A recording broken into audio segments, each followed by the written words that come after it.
Lakers malabo daw sa playoffs. Darvin Ham nirereklamo ng agents at Chris Paul out sa Warriors.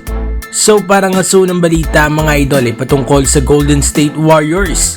Masamang balita nga para sa mga Warriors fans at para nga dito kay Chris Paul.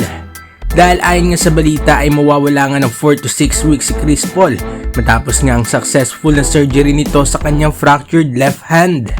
Malaking bagay nga itong si CP3 sa Warriors, lalo na nga ngayon na kailangan ng kupunan ang playmaking nga na nadadala ni CP3.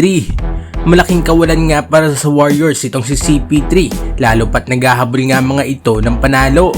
Pero opportunity nga rin itong maituturing para naman mas magamit pa ang ibang players na meron sila. Ano masasabi niyo dito mga idol?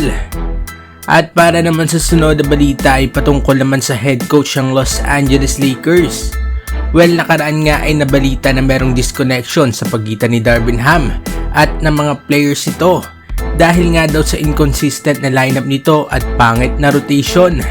At ayon naman dito kay Jake Fisher ng Yahoo Sports ay several agents na nga daw ng mga players ng Lakers ay tinatawagan nga itong front office nila para sabihin nga daw ang frustration para nga sa mga clients nila na nawawalan nga daw ng tamang opportunity. 17 wins and 18 losses ngayon ng Lakers at ang papalit-palit na lineup ni Darvin Ham at masagwang rotation ang sinisisi ng mga fans. Sinasabi nga nila na marami nga daw magaling na players ang Lakers, kaya lang ay hindi nga daw alam ni Coach Darvin Ham kung papaano nga daw gagamitin ito na maayos. Anong masasabi ninyo dito mga idol? Masisibak na nga kaya itong si Darvin Ham?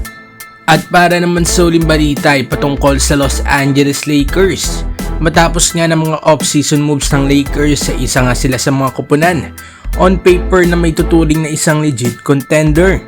Pero ngayon ay number 11 nga sila sa West at merong losing record. At ngayon naman ay ayon nga sa report ay 12% nga lang daw ang tsansa nga ng Lakers na makapasok ng playoffs. So kung 12% nga ay talaga namang malabo pa nga sa sabaw na makapasok sila. Pero ganito pa nga rin naman daw last season ayon nga sa mga Laker fans.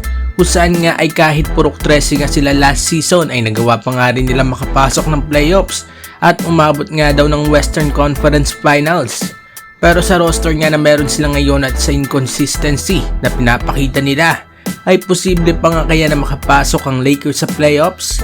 Mag-komento sa baba at ating babasahin yan. Huwag kakalimutan na mag-like at subscribe para sa iba pang balitang NBA. Maraming salamat po.